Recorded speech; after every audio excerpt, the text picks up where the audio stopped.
Hello friends, welcome back on my channel target for IAS and MPPSC with के। जैसा कि सभी को मालूम है, मैंने आप लोगों से प्रॉमिस किया था कि हम लोग मध्य प्रदेश का जो नवीन सिलेबस है एमपीपीएससी का, उसको फ्री ऑफ कॉस्ट पूरा कवर करेंगे। जिसमें मैंने इसके पहले हम लोगों ने सबसे पहले मैं आपको बताना चाहूँगा, यह है हमारा मध्य प्रदेश राज्य सेवा प्रारंभिक परीक्षा का नया सिलेबस। इसके मैंने शुरू का टॉपिक ले रखा है जो शुरू का है, और इसमें मैं आपको बताना चाहूँगा अभी तक मैंने आपको बताया था इसका पहला टॉपिक क्या है, मध्य प्रदेश के इतिहास की महत्वपूर्ण घटनाएं एवं राजवंश, और सेकंड क्या है, स्वतंत्रता आंदोलन में मध्य प्रदेश का योगदान। तो यहाँ पर जब मैंने आपको यह बताया था कि मैं इसको डिस्कस अभी नहीं किया था और मैंने आप लोगों को कंप्लीट करा दिया है अभी स्वतंत्रता आंदोलन में मध्य प्रदेश का योगदान। और मैंने आपसे प्रॉमिस किया था कि इसके बाद हम लोग शुरू करेंगे मध्य प्रदेश के इतिहास की महत्वपूर्ण घटनाएं एवं प्रमुख राजवंश। स्पेशली इसमें क्या है, मध्य प्रदेश का पूरा इतिहास बिल्कुल शुरू से, जिस तरीके से हम लोग इंडिया का इतिहास पढ़ते हैं वो हमें यहाँ पर कवर करना होगा।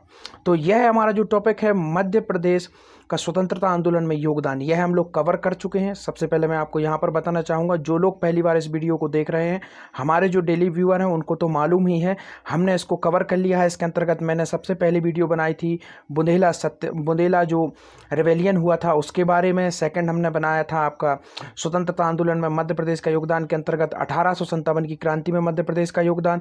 फिर उसके बाद हमने बनाई थी वीडियो झंडा सत्याग्रह जबलपुर, और लास्ट हमारी वीडियो थी पूरा जो गांधीयन एरा का जो आंदोलन है, जिसके अंतर्गत सविनय अवज्ञा आंदोलन, जंगल सत्याग्रह और आपके असहयोग आंदोलन, यह सभी हमने इस वीडियो के अंदर कवर किए हैं। तो इसके अनुसार हमारा यह जो टॉपिक है, आप यहाँ पर देखिए, मैं दोबारा से आपका ध्यान यहाँ पर आकर्षित करना चाहूँगा कि स्वतंत्रता आंदोलन में मध्य प्रदेश का योगदान, जो आपका यह टॉपिक है, ये वाला सेकंड टॉपिक वाला, यह हमारा आज कंप्लीट हो गया है। अब हम लोग शुरुआत करेंगे मध्य प्रदेश के इतिहास की महत्वपूर्ण घटनाएं एवं राजवंश। इसके अंतर्गत हम लोग क्या देखेंगे, स्पेशली हम लोग देखेंगे टॉपिक 1 मध्य प्रदेश का इतिहास। पहला वर्ड क्या लिखा है यहाँ पर, मध्य प्रदेश का इतिहास। और मध्य प्रदेश का इतिहास हम लोग शुरू करेंगे बिल्कुल बेसिक से, और यह वीडियो आपकी बिल्कुल शुरुआत से है। तो मैं यहाँ पर सबसे पहले आपके सामने यह स्लाइड पेश करना चाहूँगा। सबसे पहली चीज़ तो यह है कि यह जो कोर्स है हमारा, दोबारा से मैं आपको बताना चाहूँगा, एमपीपीएससी प्री का जो नवीन सिलेबस है जो हमने अभी देखा, उस पर बेस्ड रहेगा यह पूरा कोर्स जो रहेगा। और इसके अंतर्गत इस वीडियो में स्पेशली हम लोग क्या डिस्कस करेंगे, मध्य प्रदेश का इतिहास, और उसके अंदर हम क्या डिस्कस करेंगे, मध्य प्रदेश का प्रागैतिहासिक काल, मध्य प्रदेश का पुरापाषाण काल, और मध्य प्रदेश में मध्य पाषाण काल एवं मध्य प्रदेश में नवपाषाण काल, और साथ ही साथ मध्य प्रदेश की ताम्रपाषाण काल। यह इंपॉर्टेंट जो से एरा है, यह इतिहासविदों द्वारा बांटे गए हैं। तो इसी के अंदर हम देखेंगे इस समय मध्य प्रदेश में क्या चल रहा था, किस तरीके से ताम्रपाषाणकालीन संस्कृति का उदय होता है, और फिर इसके बाद हम लोग देखेंगे आपका वैदिक सभ्यता, महाजनपद काल, और अंतिम में आकर हम लोग पूरी हिस्ट्री, जब पूरे जो वंश होंगे मध्य प्रदेश के, वह सब हम देखेंगे। यहाँ यह भी बताना चाहूँगा कि हमारा यह पूरा कोर्स जो है फ्री ऑफ कॉस्ट है, आपको इसका कोई भी चार्जेस नहीं लगेगा, और आपको इसकी PDF भी बिल्कुल फ्री मिलेगी। लिंक डिस्क्रिप्शन में है, you can go and join our telegram channel. I will update my PDF there. और साथ ही साथ यह भी बताना चाहूँगा कि यह जो हमारा पूरा कोर्स है, इसकी यह फर्स्ट वीडियो आपकी हिंदी में आएगी। नेक्स्ट डे आपको इसके इंग्लिश वीडियो भी मिल जाएगी, क्योंकि इंग्लिश मीडियम के स्टूडेंट्स के लिए भी काफ़ी दिक्कत हो रही है मटेरियल के लिए, क्योंकि एमपीपीएससी का इतिहास काफ़ी रेयर है और काफ़ी मुश्किल से इसके मटेरियल मिल रहे हैं। तो चलिए ज़्यादा आपका समय ना लेते हुए हम लोग शुरू करते हैं मध्य प्रदेश का इतिहास। और साथ ही साथ आप लोगों से मेरा एक निवेदन है कि जब यह आपको इतनी अच्छी नॉलेज फ्री ऑफ कॉस्ट मिल रही है, तो इसका आप लोगों का एक हक बनता है कि आप लोग अधिक से अधिक शेयर करें, जिससे हमारा भी मोटिवेशन अधिक बढ़े। तो चलिए शुरू करते हैं हमारा आज का यह पूरा टॉपिक। हमने देखा हमारा सिलेबस, और सिलेबस का हमारा जो पहला पॉइंट है वह क्या है, मध्य प्रदेश का इतिहास। और हम आज मध्य प्रदेश का इतिहास शुरू करते हैं। और यह वीडियो हमने देखी जो मैं पहले अपलोड कर चुका हूं। अगर आप इन्हें विजिट करना चाहते हैं तो हमारे चैनल पर जाइए। स्पेशली मैंने इसकी प्लेलिस्ट बना दी है, इंग्लिश मीडियम के लिए अलग प्लेलिस्ट है, हिंदी मीडियम के लिए अलग प्लेलिस्ट है। और यह सब वीडियो जो यहाँ पर मैंने शो की हैं, यह हिंदी मीडियम की हैं। और यही सब अगर कोई इंग्लिश मीडियम का स्टूडेंट देख रहा है तो इंग्लिश मीडियम की वीडियो भी एज इट इज़ मैंने अपलोड कर दी हैं। इन्हीं सब के इंग्लिश वर्जन आपको मिल जाएंगे हमारे चैनल पर। तो चलिए शुरू करते हैं। क्षमा चाहूँगा आप लोगों का इतना समय लेने के लिए। तो सबसे पहले शुरुआत करते हैं मध्य प्रदेश के इतिहास की। स्पेशली मैं आपको समझाना चाहूँगा एक इम्पॉर्टेंट बात यहाँ पर कि जब भी हम लोग whenever we discuss about history we should understand how can start history. तो हमें जब भी इतिहास के बारे में हम लोग बात करते हैं तो इतिहास का संबंध होता है किससे? मानव से। जानवरों का इतिहास तो हम नहीं देखेंगे, जानवरों का इतिहास पशु विज्ञानी लोग देखेंगे। हमारा काम क्या है? हमें यहाँ पर देखना है इतिहास। तो इतिहास में हम यहाँ पर डिस्कस करेंगे मानव इतिहास। और मानव इतिहास कहाँ से शुरू होता है? जैसा कि सभी को मालूम है आदि मानव का जो काल था वहाँ से लेकर आज हम 21वीं सदी में एक डेवलप्ड ह्यूमन है, और अभी भी काफ़ी सारे ऐसे क्षेत्र हैं जहाँ पर खोज करना बाकी रह गया है। तो स्पेशली यहाँ पर आप देखेंगे मध्य प्रदेश का इतिहास क्या है, यहाँ पर मैं फोकस रखेंगे हम लोगों का, क्योंकि जो सिलेबस है वो उसकी डिमांड क्या है? मध्य प्रदेश का इतिहास। तो हम लोग स्पेशली फोकस कहाँ पर रखेंगे? मध्य प्रदेश के इतिहास पर। साथ ही साथ यह भी बताना चाहूँगा, आपने इसके पहले भी कई वीडियो देखी होंगी इतिहास से संबंधित। मैं यहाँ पर किसी भी वीडियो को क्रिटिसिज्म नहीं करना चाहूँगा, मगर मैं आपको एक इन्फॉर्मेशन देना चाहूँगा कि इतिहास को उसकी इन्फॉर्मेशन लेना आवश्यक नहीं है कि आपको कहाँ से किस चीज़ की प्राप्ति हुई या क्या हुआ। इन्फॉर्मेशन आपको गूगल भी दे सकता है। You can go and search and Google providing you information better than me and other any other YouTuber. But मुझसे भी और हमसे भी या किसी अदर यूट्यूबर से भी काफ़ी अधिक मात्रा में आपको इन्फॉर्मेशन मिल जाएगी गूगल पर। मगर आपको यहाँ पर क्या करना है? We should clear our concept. हमें हमारे कॉन्सेप्ट क्लियर करना है। माय डियर फ्रेंड्स, एक दिमाग में आप लोग इस चीज़ बिठा लीजिए। If you are sincerely prepare for MPPSC and any other types of exam, अगर आप सीरियसली होकर MPPSC या IAS या किसी अन्य सिविल सर्विसेज की प्रिपरेशन कर रहे हैं तो प्री मात्र एक पड़ाव है। प्री में आपको केवल फैक्चुअल इन्फॉर्मेशन की जानकारी देना है, परंतु जब तक आपका कॉन्सेप्ट क्लियर नहीं होगा how can you crack mains. तो यहाँ पर मैं आपको जो आपका यहाँ पर मेरा उद्देश्य ये होगा कि प्री तो आपका 101% यहाँ पर कवर होगा, साथ ही साथ मेंस के भी काफ़ी अधिक आपकी इतनी अच्छी समझ बन जाएगी इसको पढ़ने के बाद कि आप लगभग मेंस का 40 से 50% मेंस आप कवर कर लेंगे। बाकी आंसर राइटिंग की क्लासेस हम बाद में शुरू करेंगे काफ़ी समय बाद, मगर यहाँ पर हमारा फोकस है MPPSC प्री के लिए। तो चलिए, मध्य प्रदेश भारत में मानव सभ्यता और संस्कृति के विकास का प्रारंभिक केंद्र रहा है। यहाँ पर मैं आपको थोड़ा ज्योग्राफी का एक टचअप देना चाहूँगा कि जैसा कि सभी को मालूम हो मध्य प्रदेश को गोंडवाना लैंड का भाग भी कहा जाता है। मध्य प्रदेश का नाम क्यों मध्य प्रदेश है? क्योंकि यह सेंट्रल में स्थित है। जवाहरलाल नेहरू ने जो भारत के प्रथम प्रधानमंत्री थे उन्होंने इसे मध्य प्रदेश नाम दिया था। मध्य प्रदेश का जो अस्तित्व है वह मध्य प्रदेश शुरू से ही सत्ता का केंद्र रहा है। साथ ही साथ जब आप आदि मानव एरा में जाएंगे, पाषाण काल में जाएंगे, यहाँ तक कि पूरा पाषाण काल में भी जाएंगे, और अगर आप सिंधु सभ्यता में भी आते हैं तो वहाँ पर भी आपको मध्य प्रदेश का एग्जिस्टेंस मिलेगा। तो स्पेशली यह जो वर्ड यहाँ पर दिया गया है मध्य प्रदेश भारत में मानव सभ्यता और संस्कृति के विकास का प्रारंभिक केंद्र रहा है। तो चलिए पहला फैक्ट हम देखते हैं। मध्य प्रदेश के इतिहास को समझने के लिए प्राग ऐतिहासिक काल को कुछ भागों में बांटा गया है। अब मैं आपको बताना चाहूँगा प्राग ऐतिहासिक काल से तात्पर्य है क्या। प्राग ऐतिहासिक काल, यह जो वर्ड यूज यहाँ पर किया गया है प्राग ऐतिहासिक काल, this is very very important word.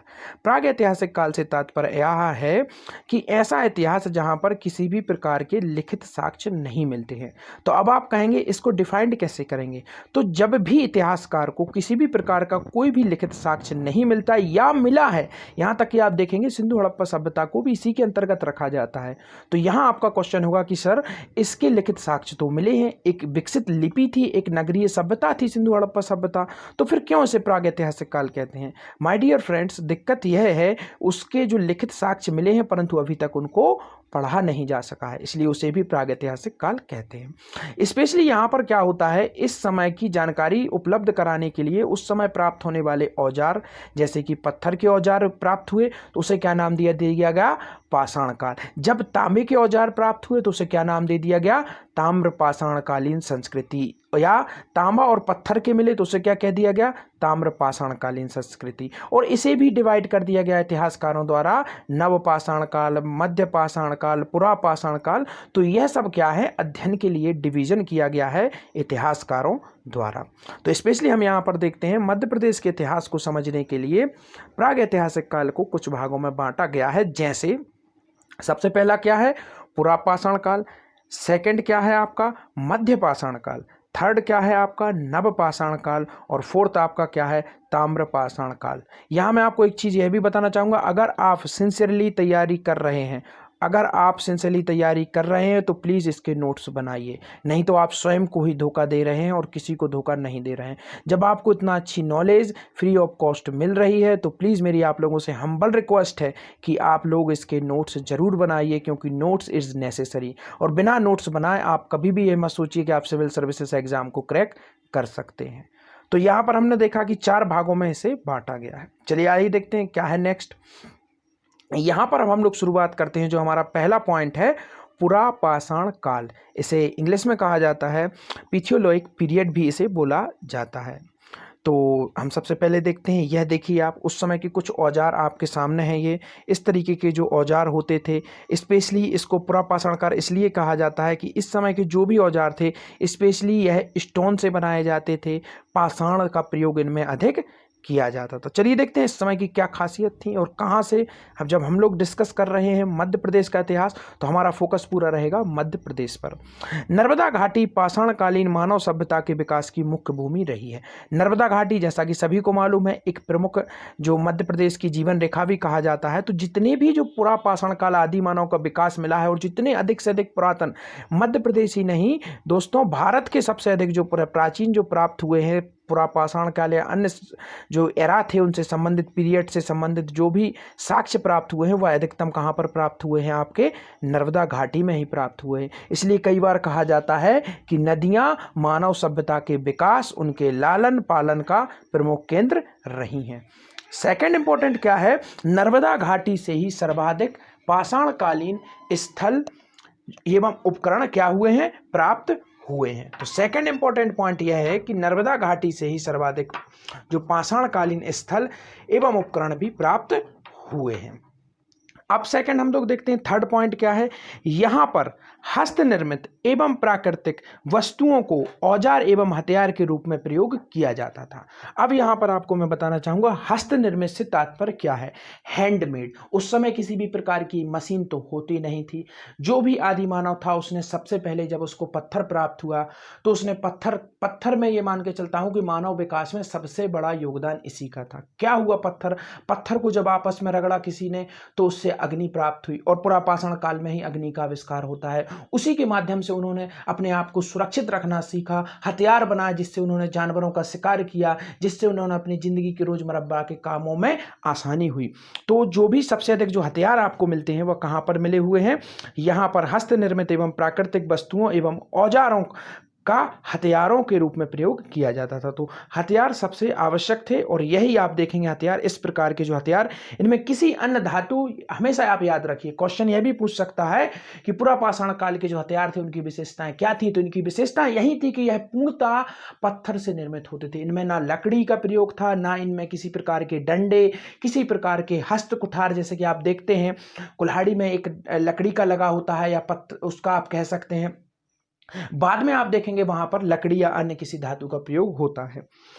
और इस काल का प्रमुख औजार क्या था, बिना हत्थे वाली कुल्हाड़ी। यही मैं आपको बताने की कोशिश कर रहा था। बिना हत्थे वाली कुल्हाड़ी से यहाँ पर तात्पर्य है, यह देखिए आप, यह इस तरीके से यह कुल्हाड़ी है परंतु इसमें किसी भी प्रकार के हत्थे, मैं आपको यहाँ पर समझाना चाहूँगा, यह होती है हमारी वर्तमान कुल्हाड़ी।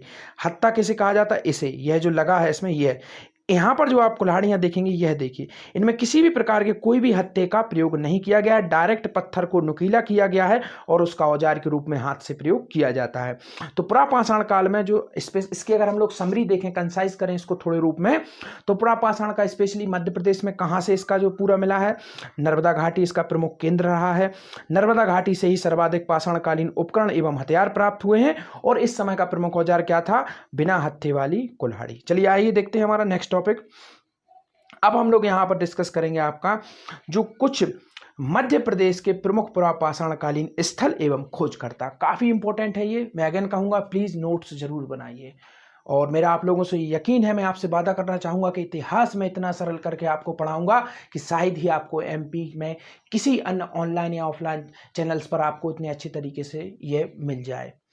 और चलिए, तो मध्य प्रदेश के प्रमुख पुरापाषाणकालीन स्थल एवं खोजकर्ता। तो यहाँ पर अब हम देखते हैं पुरापाषाण काल को हमने समझा क्या था, क्या इसकी विशेषताएं थी। अब हम यहाँ पर देखते हैं प्रमुख स्थल और किसके द्वारा उन्हें खोजा गया, वर्तमान के जो मध्य प्रदेश के स्थल हैं।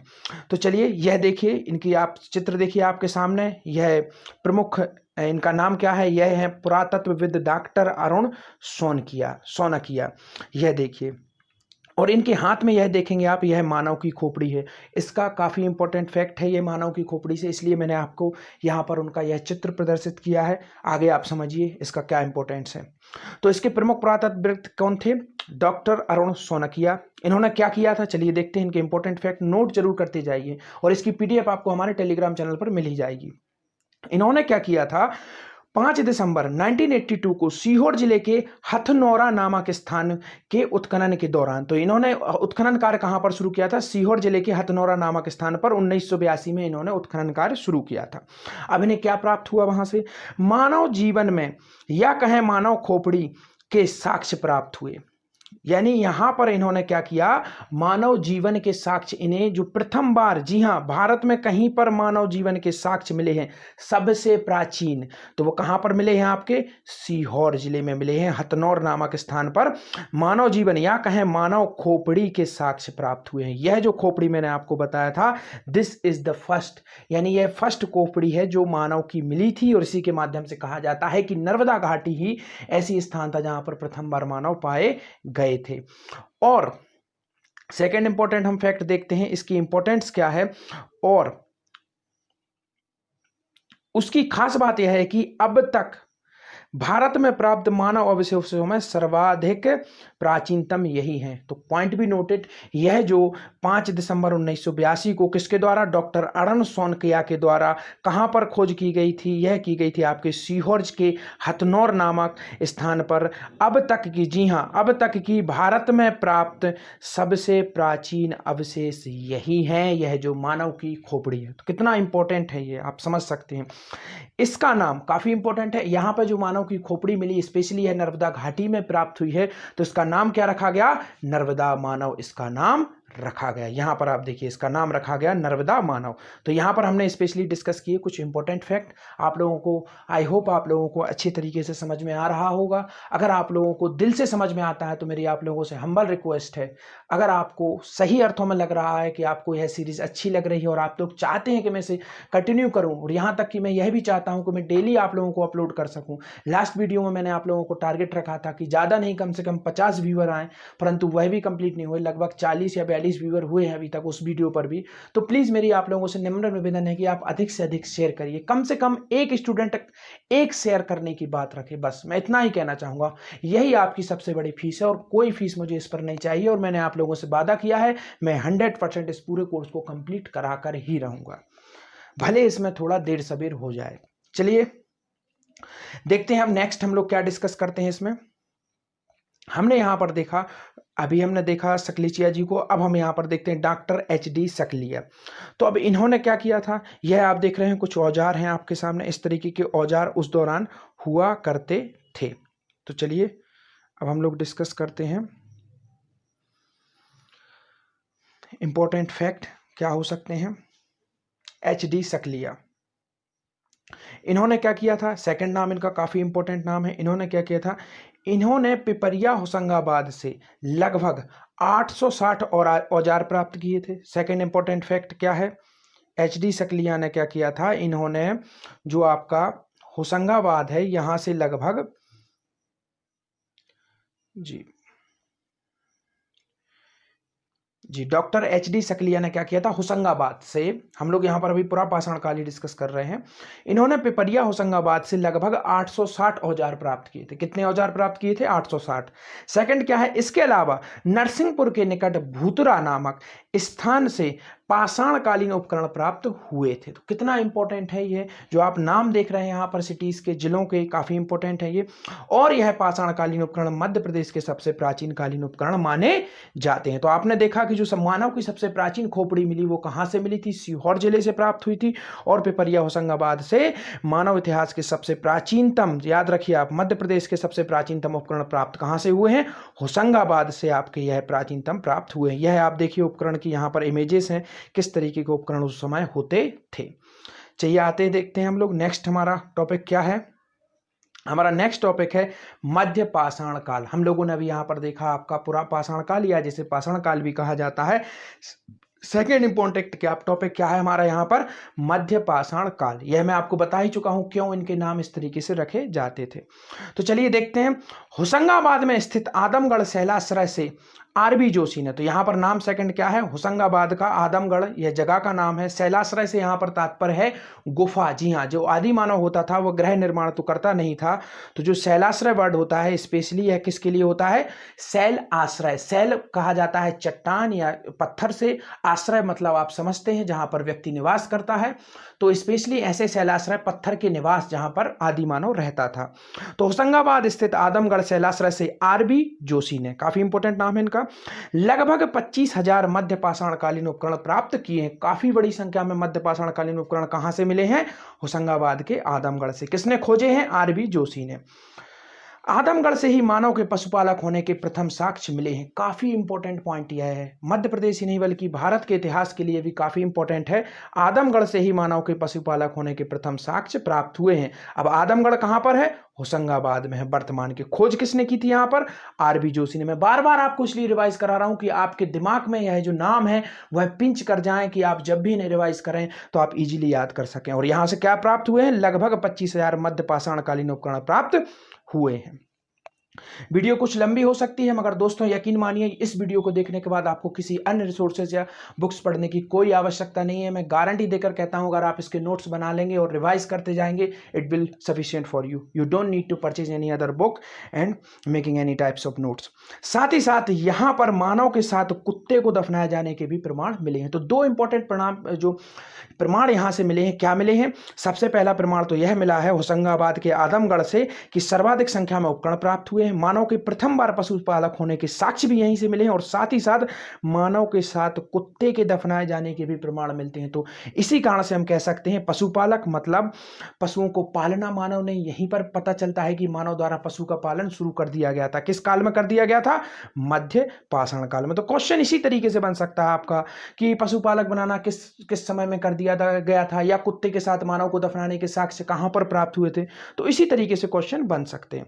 आगे मैं कोशिश करूंगा कि हम लोग इसके क्वेश्चन भी डिस्कस करेंगे।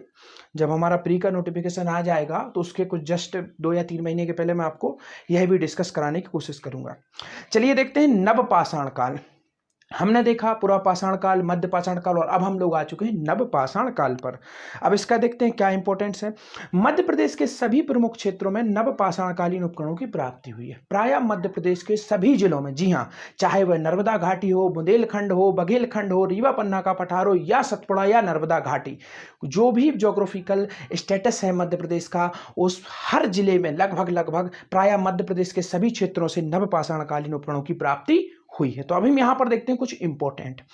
चाहे नर्मदा घाटी हो या रीवा का क्षेत्र एवं भोपाल के आसपास श्यामला पहाड़ियां आदि प्रमुख क्षेत्रों से इस काल के साक्ष्य प्राप्त हुए हैं। यहां पर आपने वर्ड देखा श्यामला पहाड़ी, आपको थोड़ा यहां पर करंट से भी रिलेटिव करूंगा मैं।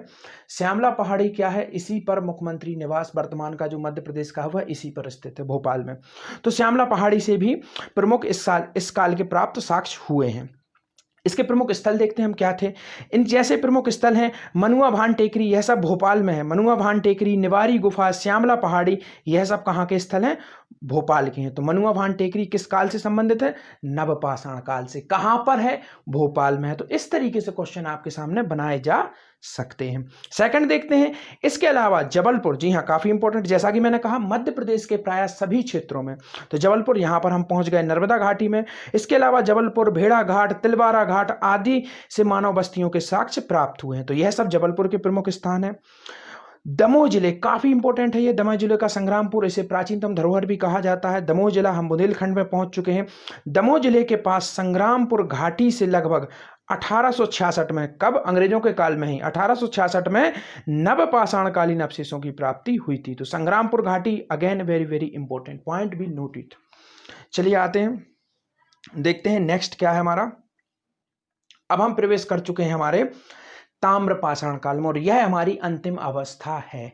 इसके बाद आपका इंपॉर्टेंट ताम्रपाषाण काल से संबंधित एक मैं शॉर्ट वीडियो बनाऊंगा, उसमें मैं केवल आप लोगों से डिस्कस करूंगा काफी अधिक फैक्ट, जैसे कि आप लोगों ने सुना होगा मालवा की एक ताम्रपाषाण कालीन संस्कृति थी जो आपके लगभग सिंधु हड़प्पा के समकालीन ही थी। तो उसके लिए मैं अलग से वीडियो लेकर आऊंगा, वो स्मॉल वीडियो रहेगी, उसमें कुछ अधिक फैक्ट रहेंगे, तो इसके बाद मैं उसको भी अपलोड कर दूंगा। अभी हम यहाँ पर डिस्कस कर रहे हैं ताम्रपाषाण काल। यहाँ पर मैं अगेन आप लोगों को बताना चाहूंगा, वीडियो थोड़ी लंबी हो जाएगी। आपने अभी तक जितने भी यूट्यूब चैनल से कहीं पर भी विजिट किया हो, मैं अगेन कहना चाहूंगा, my aim not to criticise any other person, मेरा एम किसी को भी क्रिटिसाइज करने का नहीं है, मगर मैं इतना जरूर कहूंगा आपको कि सबसे पहले आप कहीं पर भी देखें वीडियो, फैक्ट की ओर मत भागिए, आप अपना कॉन्सेप्ट क्लियर रखिए। कॉन्सेप्ट अगर आपका क्लियर है तो आप क्वेश्चन का आंसर दे जाएंगे, और अगर आपका कॉन्सेप्ट क्लियर नहीं है तो आप कुछ नहीं कर पाएंगे। अधिकतम आप लोगों को ऐसी वीडियो पसंद आती है जो एक वीडियो में इतिहास बता दे, 3-4 आपको अच्छे बढ़िया फैक्ट डाल दे उसके अंदर। यह नहीं होता। अगर आपको एक्चुअली तरीके से तैयारी करना है तो लगभग आपको डीपली तरीके से देखना होगा, जिससे कि आपको केवल और केवल एक बार पढ़ना होगा और वही आपके लिए सफिशिएंट होगा। तो चलिए अब हम लोग देखते हैं ताम्रपाषाण काल।